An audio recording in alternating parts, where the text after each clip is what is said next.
Esta narración, naturalmente, se encaja en este fenómeno que hemos dado en llamar la transformación política, que tuvo otras vertientes de las cuales luego voy a ocuparme. Esta transición, mucha gente cree que comenzó a producirse a raíz de la muerte de Francisco Franco el 20 de noviembre de 1975. Yo la verdad es que no lo creo así.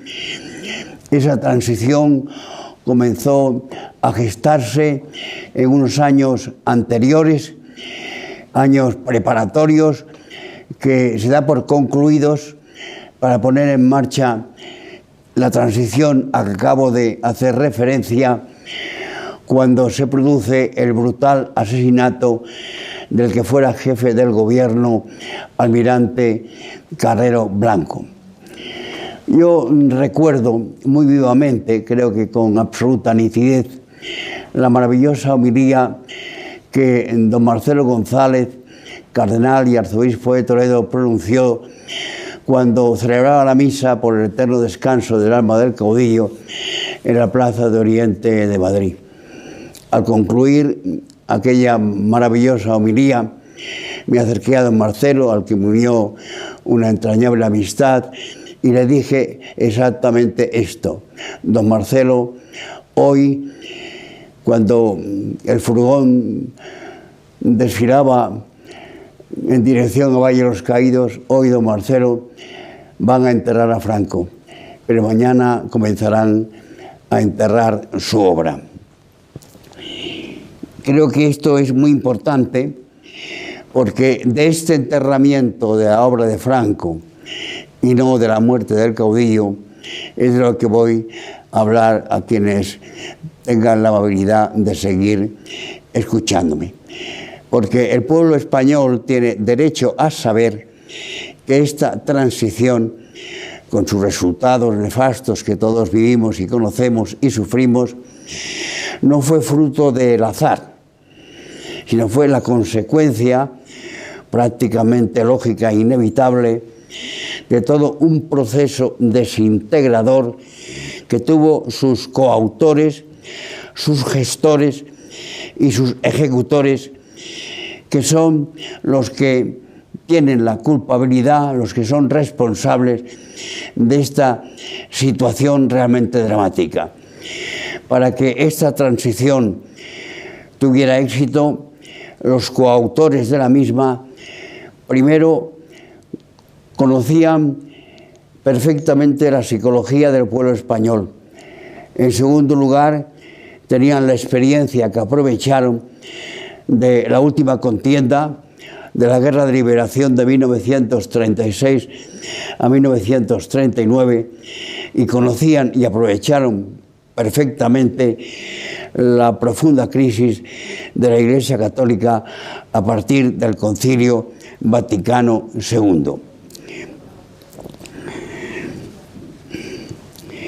Entre la España que resurgió de la Cruzada y que recobró su identidad histórica y la España actual hay diferencias abismales. No olvidemos que los seres colectivos, las naciones, como los seres individuales, cada hombre tiene y tenemos nuestros enemigos. En los seres colectivos a que me refiero, a las naciones, los enemigos, como en el caso de los seres individuales, son de dos clases. Hay unos enemigos exteriores y hay unos enemigos interiores, lo que se ha llamado los enemigos internos y externos. ¿Cuáles son los enemigos exteriores de estos seres colectivos que integran las naciones? Pues la invasión de su territorio, la destrucción de su patrimonio artístico, la destrucción de sus infraestructuras, base de su economía, y el asedio y el empobrecimiento de esas mismas economías nacionales. Pero aparte de estos enemigos exteriores, hay otros enemigos interiores, íntimos, que afectan al alma, al espíritu nacional y que atentan contra lo que son potencias del alma, porque los seres colectivos como los individuales tienen memoria, tienen entendimiento y tienen voluntad. ¿Cómo se ataca a la memoria? Bueno, ahora con el proyecto y puesta en marcha de lo que se llama memoria histórica, que en realidad no es otra cosa que una tergiversación y una manipulación de la historia que haga que el pueblo pierda su identidad. Atacan a la inteligencia, a la razón, confundiéndola con la reiteración permanente de la mentira, presentándola como una verdad indiscutible e irrevocable. Y atentan contra la voluntad colectiva, debilitando y corrompiendo con un sistema hedonista, de tal manera que el pueblo, adormecido y como hipnotizado, es incapaz de toda reacción frente al poder político. Bien, no quiero perder el hilo del asunto para decirles que este proceso de ataque a las potencias del alma colectiva de la nación española era lo que el plan perseguía. El plan perseguía inicialmente y en síntesis la inversión de la victoria.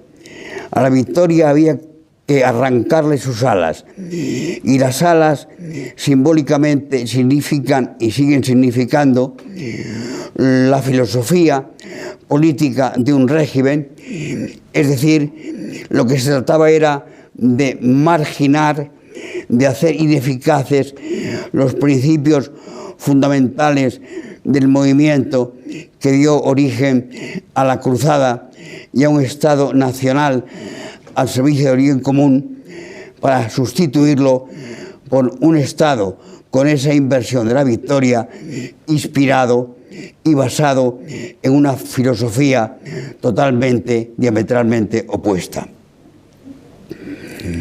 Para eso hacía falta, para conseguir el éxito del propósito perseguido por la transición, era menester un entendimiento.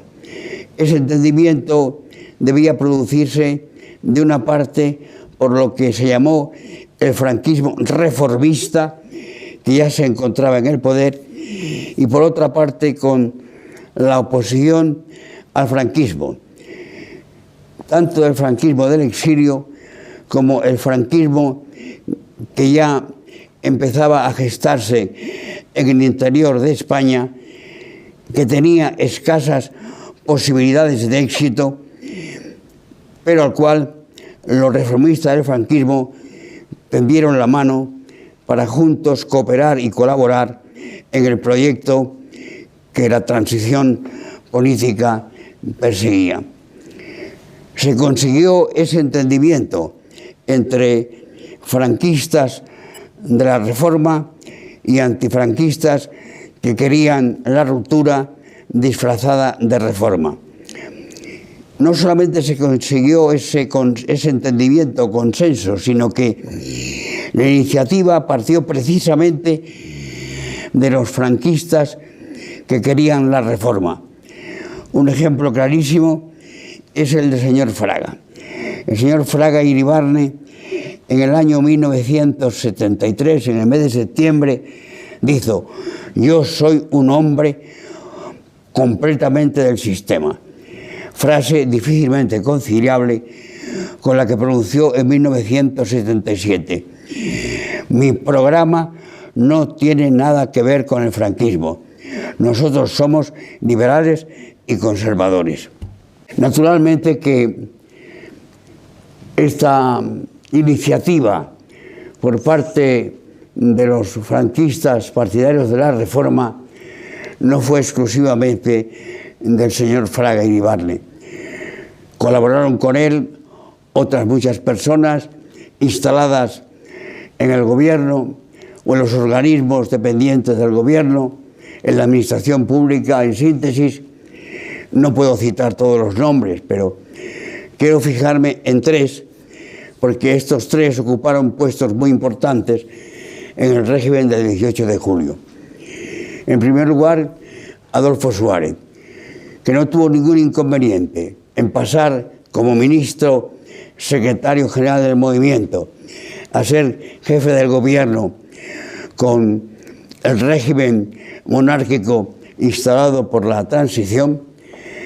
El caso de León López Bravo, también ministro de Franco, que fue el presidente de la comisión elaboradora del proyecto de reforma política que se llevó a las Cortes franquistas y que fue defendido por otro ministro de Franco, ministro de Trabajo, el señor Fernando Suárez. Estos tres ministros de Franco, con Fraga también ministro de Franco, llevan a cabo o personifican o representan ese franquismo reformista.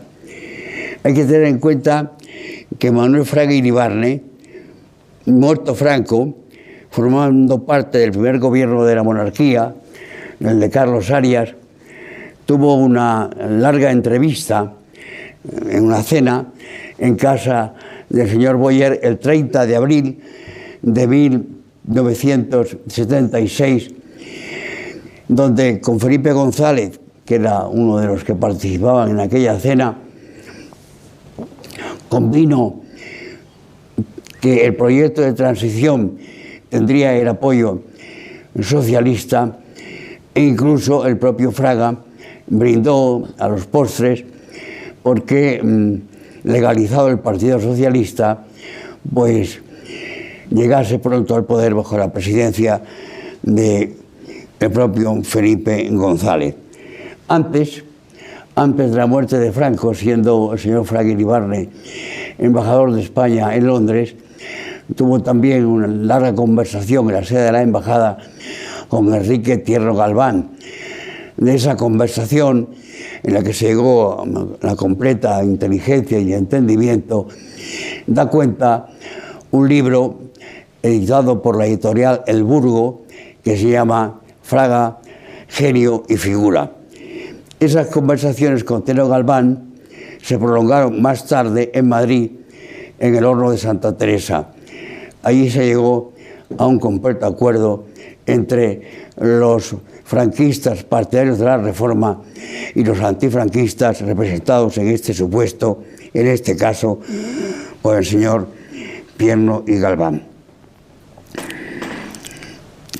Creo que nadie, como el que fuera obispo de Cuenca, don José Guerra Campos, en su magnífica homilía del 19 de noviembre de 1977 en el Valle de los Caídos, cuando celebraba la misa por el eterno descanso de Francisco Franco, expuso con mayor claridad y mayor veracidad y una gran valentía cómo estaba la situación española en aquel momento.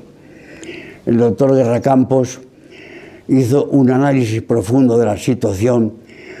Creo que literalmente dijo, anotando aquí en la Basílica del Valle de los Caídos las presencias y las ausencias, y no olvidando la situación moral de España, que ya empezaba a corromperse.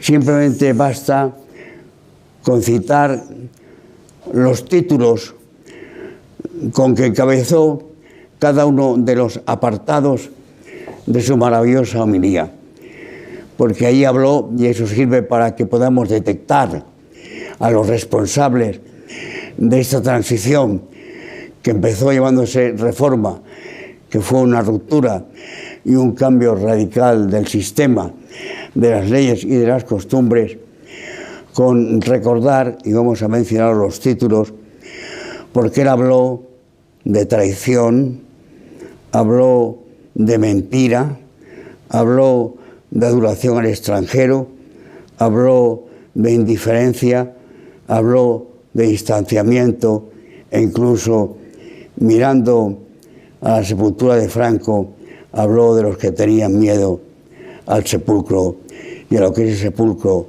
representaba.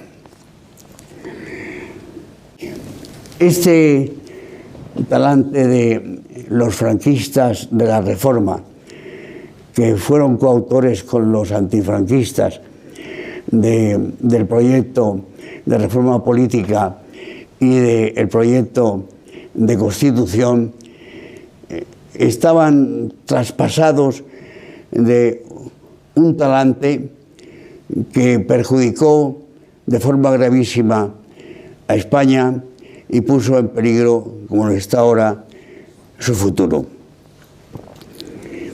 Era tal el talante, el deseo de llegar a un consenso, que el franquismo reformista, a cambio, creo que esto lo he dicho ya alguna vez, a cambio de la bandera roja igualda, a cambio de la marcha real y a cambio de la corona, que no de la monarquía, que es una institución mucho más compleja que una simple corona, que en el fondo no es más que la guinda de un pastel, lo entregaron prácticamente todo.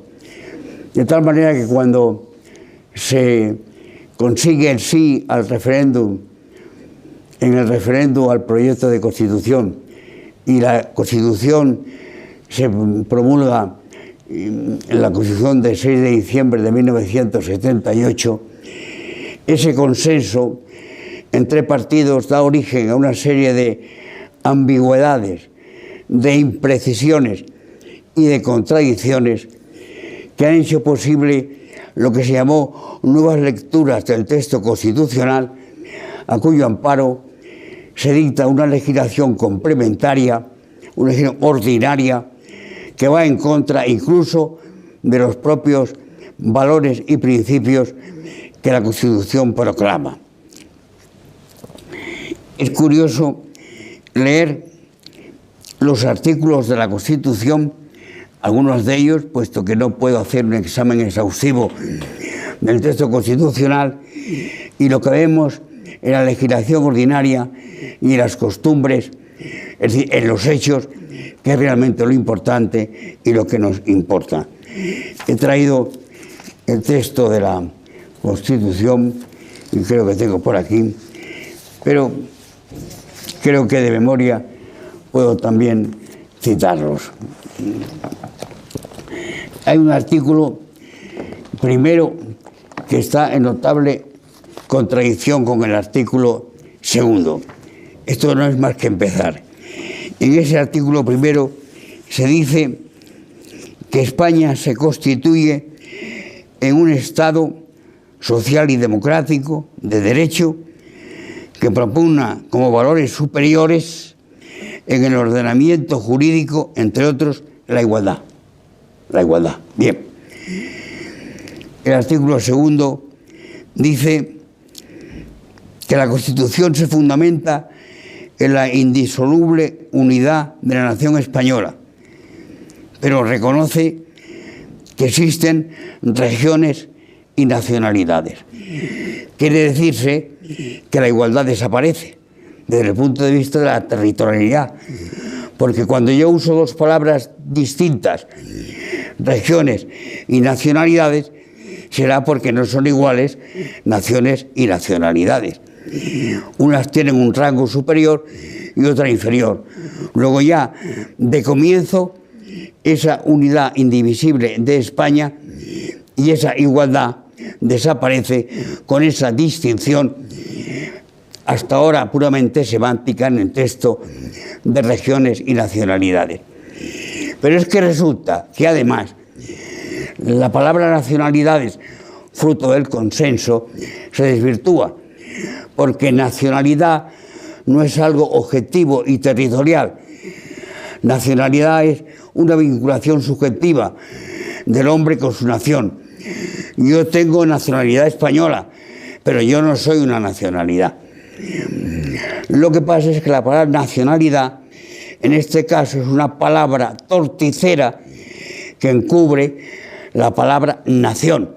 Y la prueba de ello es que en la práctica, desde la transición, en ciertos gobiernos de las autonomías de las nacionalidades, los dirigentes políticos gobernantes en esos territorios siempre han hablado de nación con respecto al territorio que estaba bajo su jurisdicción.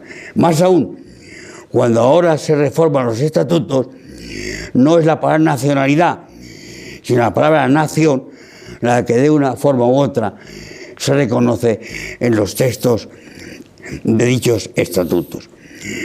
En segundo lugar, hay otro artículo, creo muy importante, que es el artículo 8º de la Constitución, que dice que las Fuerzas Armadas tienen como misión garantizar la soberanía e independencia de España, defender su integridad territorial y el ordenamiento constitucional. Bien, esta atribución, esta señalización de misiones a las Fuerzas Armadas se las da directamente a través de los representantes en Cortes el pueblo español a dichas Fuerzas Armadas. Sin embargo, es evidente que hoy en día está en grave peligro la soberanía nacional, está en grave peligro el orden constitucional y está en grave peligro la integridad territorial de España. Entonces, el Ejército, las Fuerzas Armadas, alguna gestión, alguna comparecencia deberían hacer ante esta gravísima situación, apelando a este artículo para evitar, cumpliendo su misión, que España se desintegre. Pues que yo sepa, mientras unidades del Ejército Español se envían a tareas que ahora yo no voy a analizar más allá de nuestras fronteras, sin embargo, ni el gobierno ni la oposición ha pedido que el Ejército intervenga y cumpla el mandato imperativo que el pueblo español impone a esas Fuerzas Armadas en su artículo 8º. Por su parte, el artículo 15 comienza solemnemente diciendo: todos tienen derecho a la vida, menos, según la interpretación que dio el Tribunal Constitucional, resulta que están excluidos de ese todos unos seres indefensos como son los concebidos y los nacidos. Estos, por lo visto, no están incluidos en el todos, y no solamente se ha desarrollado en la práctica esta exclusión del todos tienen derecho a la vida, que desgraciadamente para España hemos conseguido ser la primera potencia abortista, no sé si del mundo, pero sí al menos de Europa, y que España se haya convertido en lo que se viene llamando el turismo abortista. El artículo 16 dice que los poderes públicos tendrán en cuenta las creencias religiosas de la sociedad española. Bueno, tener en cuenta puede ser para destruir esas creencias religiosas o puede para respaldarlas, para respetarlas y para fomentarlas, teniendo en cuenta que en la palabra creencias se incluye también una moral que parte de la ley natural y que parte de la doctrina revelada. Pues bien, esas creencias y esa moral están sufriendo un ataque reiterado y permanente, no solo a través del ordenamiento jurídico, por ejemplo, cuando se legaliza el matrimonio de los homosexuales o se manipulan las células madres. Podríamos poner cuando se rompe, por ejemplo, la indisolubilidad del matrimonio, que por derecho natural es indisoluble, aun no siendo matrimonio sacramental y matrimonio canónico. Y luego además con la utilización de unos medios omnipresentes, una tecnología moderna, eficacísima e influyente, pues se está descristianizando y corrompiendo al pueblo español.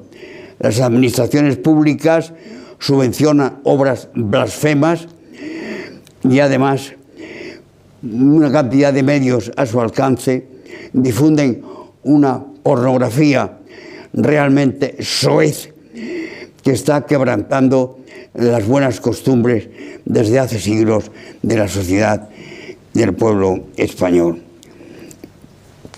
Creo que con este vistazo a estos 4 artículos o 5 artículos de la Constitución basta para darnos una idea de cómo ha funcionado en la práctica este proceso desintegrante desde el punto de vista nacional y degradante desde el punto de vista religioso. Bien, pero para conseguirlo hacía falta algo muy importante. Es decir, en España, y esto está reconocido por el propio franquismo reformista, había lo que se llamaba una mayoría natural que se podía conocer con el nombre de franquismo sociológico. Entonces, la maniobra consistía en conseguir que esa inmensa mayoría sociológicamente franquista no se opusiese a ese proyecto de transición. Entonces había que recurrir a una fórmula y a un procedimiento.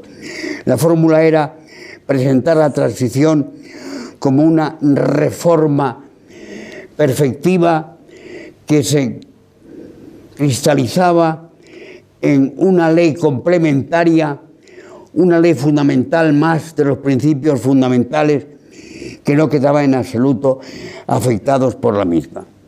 Eran reformas de carácter accidental que exigía el cambio y la evolución de los tiempos y nada más.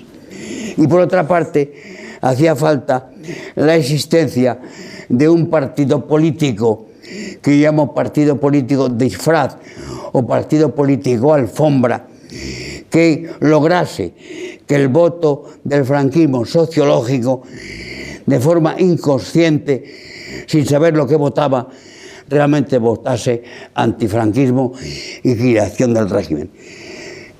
A ello se debe la fundación de Alianza Popular, de los 7 fundadores y dirigentes del partido, del nuevo partido disfraz, partido alfombra, 6 habían sido ministros de Franco. Creo que con este título, ministro de Franco, el partido ya ejercía cierta imantación, cierta atracción para que el voto franquista, sociológicamente hablando, apoyase sin saberlo el antifranquismo que en el fondo patrocinaba el partido de Fraga, que ya no era hombre del sistema de Franco, sino que era centro derecha y liberal conservador. Hay 3 indicadores importantes que detectan y ponen de manifiesto todo el contenido perverso, desintegrador y degradante que la transición llevaba consigo. Primero, la formación de estos partidos, se une a Alianza Popular, la Unión de Centro Democrático, que se titulan de inspiración cristiana, entonces, liberal conservadores, de centro derecha, pero que después hacen una política de izquierdas, política que en el orden moral supera al propio programa de las izquierdas. En segundo lugar, es la conversión del socialismo tradicional, socialismo que era un partido obrero, inicialmente, acaba siendo un partido constituido fundamentalmente en sus cuadros dirigentes, incluso a nivel medio, de burgueses bien instalados en la sociedad, que se pone al servicio como el instrumento del capitalismo sin límites, que ha producido en España una corrupción endémica que todos conocemos y que a todos nos indigna. Y finalmente, la puesta en práctica de la doctrina de Gramsci, de Antonio Gramsci, que es el marxista más inteligente que yo al menos he leído y he conocido, para el cual la meta es la misma, es la dictadura del proletariado. Pero el método no es el que preconizaba Marx. No se consigue nada, dice Gramsci, con asaltar el Palacio de los Zares, el Palacio de Invierno, y con asesinar a los zares. No. Antes hay que corromper al pueblo, hay que cambiar la mentalidad y la moral del pueblo, hay que debilitar su memoria, su entendimiento y su voluntad. Y cuando el pueblo esté adormecido e hipnotizado, el poder se hace ya inatacable, porque la capacidad de reacción, como lo ha tenido, por ejemplo, el pueblo ruso, después de 70 años de dictadura del marxismo, el poder ya no tiene ningún temor a que el pueblo le haga una oposición firme y recia que obligue a abandonarlo.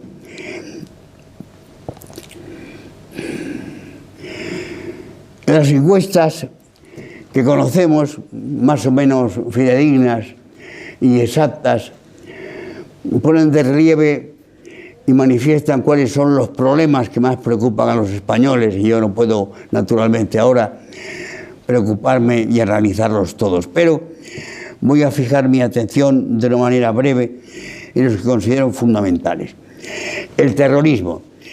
La primera pregunta que hay que hacerse ante el fenómeno terrorista que tanto nos duele y nos hace sufrir es: ¿de dónde deriva? El terrorismo deriva del nacionalismo. El terrorista quiere los mismos fines que quiere el nacionalismo, utilizando procedimientos de una violencia realmente cruel. La pregunta que tenemos que hacernos es una pregunta de índole moral, que dice lo siguiente: ¿es lícito el nacionalismo y es lícito, para conseguir la independencia, acudir a métodos terroristas?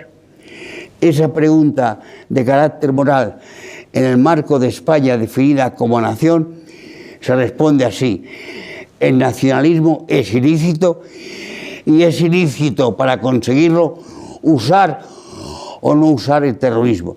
Por eso es una enorme aberración constitucional de la transición y del régimen legalizar partidos nacionalistas de los que deriva el terrorismo, y no solamente legalizarlos, sino incluso entregarles el poder y el gobierno en monopolio o en parte en aquellos territorios en los cuales ese poder se ejerce. Mientras no se tenga una idea clara y se diga que la independencia puede defenderse en el marco de la Constitución, cuando la Constitución habla de que la unidad de España es indivisible, es una contradicción inmensa que no hay posibilidad de entenderla por una persona medianamente razonable. Otro problema que nos aterra es el problema de la delincuencia, creciente por días. Las noticias que recibimos es que el 90% son de actos delictivos de toda clase. Antes, en el régimen anterior, las cárceles estaban vacías, hoy están repletas y son insuficientes. ¿Y cómo quiere remediarse el problema de esta delincuencia creciente? Aumentando la policía. Pero qué tremendo error. Mire, cuando un edificio está a punto de desplomarse, se le apuntala, pero el edificio apuntalado sigue siendo inhabitable. Cuando lo que hay que hacer en una política urbanística seria es conseguir que los cimientos no se quebranten, y si se quebrantan por casualidad, inyectarles nuevo cemento, hacer que se refuerce la estructura Es decir, hablando ya de una sociedad, no consiste en aumentar la policía para que haya menos delincuencia, sino en fomentar la policía moral, individual, personal, la que cada individuo ejerce sobre sí mismo, al amparo e iluminada por una conciencia bien formada. Así se evita la delincuencia, pero no aumentando la policía, porque eso no sirve absolutamente para nada o para muy poco. El problema de la educación, pero si estamos alcanzando los niveles más bajos de Europa en la educación, es el absentismo escolar, es el acoso a los escolares, es el ínfimo grado de instrucción y de formación, es el ataque y las lesiones y los insultos al profesorado. Y todo esto quiere remediarse con una asignatura que se denomina Educación para la Ciudadanía. Basta leer su contenido para ver que esta asignatura irá haciendo que el bajo nivel cultural de nuestra juventud y nuestra niñez, juventud del futuro, alcance los escalones más bajos de Europa. Problema de la emigración. Pero una cosa que no se dice y hay que decirla es que hay que distinguir entre emigración e invasión. La emigración de estos dos últimos siglos ha sido francamente buena para el país de origen y para el país de recibo o de acogida. Pero la invasión que actualmente sufrimos no tiene nada que ver con la inmigración tradicional y por consiguiente su tratamiento político y legislativo y penal debe ser completamente distinto.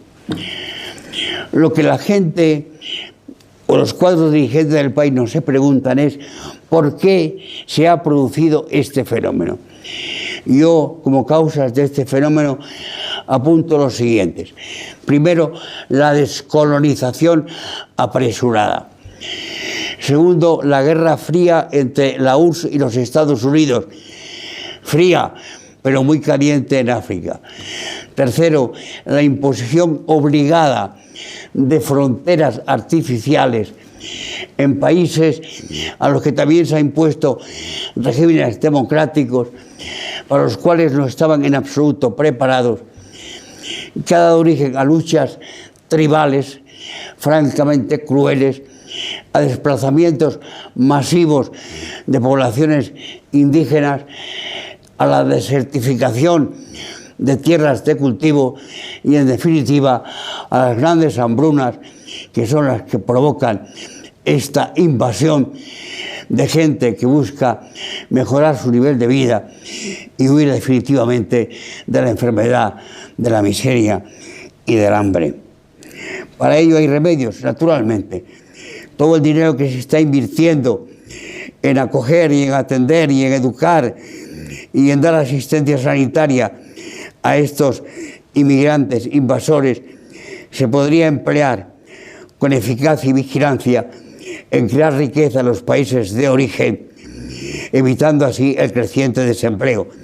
Y mientras tanto, el tratamiento de la inmigración-invasión debe consistir en establecer cupos de preferencia, cupos en función de los puestos de trabajo que en España puedan realmente ofrecerse y conseguir los papeles, no cuando se está en España, sino conseguirlos antes de llegar a España en sus países de origen. El problema de la vivienda. Hombre, dice el artículo 47 de la Constitución que los españoles tienen derecho a una vivienda digna y adecuada. Bien, pero como el precio es imposible de pagarlo, ese derecho está en la Constitución, pero no está en la realidad. Y yo me pregunto, ¿es que no tiene solución el problema de la vivienda? ¿Es que no ha habido políticas de la vivienda que han resuelto este difícil y angustioso problema que padece la juventud de España? Durante la Segunda República apenas se construyeron viviendas. Nuestra guerra de liberación llevó consigo la destrucción de muchísimos edificios, de muchísimas viviendas en España. Cuando terminó la guerra, yo aún recuerdo los infinitos anuncios por palabras que decían: se alquila habitación con derecho a cocina. Pues bien, en pocos años, el régimen anterior resolvió el problema de la vivienda, se ofrecieron y aparecían en el mercado miles y miles de viviendas de 80 y 100 metros a precios muy económicos que se pagaban por mensualidades cuyo importe no menoscababa seriamente los ingresos del comprador. Es que se teme, amparándose en el artículo 47, que habla de vivienda digna y adecuada para los españoles como un derecho, no se acude, no se rehace, no se reimplanta, no se ordena la política de la vivienda en la forma que se orientó, resolviéndolo en la época del régimen de Franco. Finalmente me ocupo de la política hidráulica y de la política forestal. España es un país en gran parte seco, padece sequías graves con relativa frecuencia, y el régimen anterior, el régimen de Franco, empezó a construir, que parecían casi a diario, lo que indebidamente llamamos pantanos, porque realmente son presas hidráulicas, y gracias a ellas en España se pudo regar, se pudo mantener la limpieza personal y de la vivienda, y se pudo colmar la sed. Todo esto fue abandonado. ¿Cuántas presas hidráulicas se han construido durante la época de la transición? ¿Acaso no hemos llegado a una situación límite en la que se nos sale del gobierno de reducir el suministro de agua a 60 litros por persona y día? Pero es que además hubo el trasvase del Tajo al Segura, que es una prueba de solidaridad y de igualdad entre las regiones de España. En virtud de dicho trasvase se fertilizó territorios, suelo de Murcia y de Almería, que han dado muchísimo fruto y mucha riqueza y mucho trabajo al país. Pues bien, con esta política hidráulica se enlaza, porque forma parte de ella, la política forestal. Se repobló España en gran parte. Entre los incendios numerosos que ha habido, incendios tan graves, con pérdida de vidas humanas, como los de Guadalajara y los de Galicia, que contribuyen a desertificar el suelo español con el arrastre de las cenizas, con la pérdida de arbolado, con el impedimento de que el arbolado atraiga las lluvias que tanto necesitamos. Necesita, francamente, una corrección inmediata. Se trata de la limpieza del bosque, porque si el bosque no está limpio, el fuego se propaga. Se trata de aumentar los cortafuegos. Se trata de la profesionalidad de las brigadas de extinción de incendios. Y se trata, sobre todo, como medida ya no preventiva, sino represiva, que los pirómanos no sean detenidos, se les absuelva y se les ponga en libertad. La piromanía debe ser un delito, y un delito grave, y deben aumentarse las penas a los pirómanos cuando haya una reforma del Código Penal. Creo que esto ha sido una síntesis que hubiera querido que fuese más extensa y más clara, pero pone de relieve que la situación política, castrense y religiosa grave en que nos encontramos es fruto de una transición que fue querida, fortalecida y respaldada por el franquismo reformista, hoy no solamente reformista, sino además conservador y liberal, que ha hecho una política que contribuye, tanto como la política socialista, a descristianizar al pueblo español y a desintegrar la inviolable unidad de España. Nada más, queridos amigos.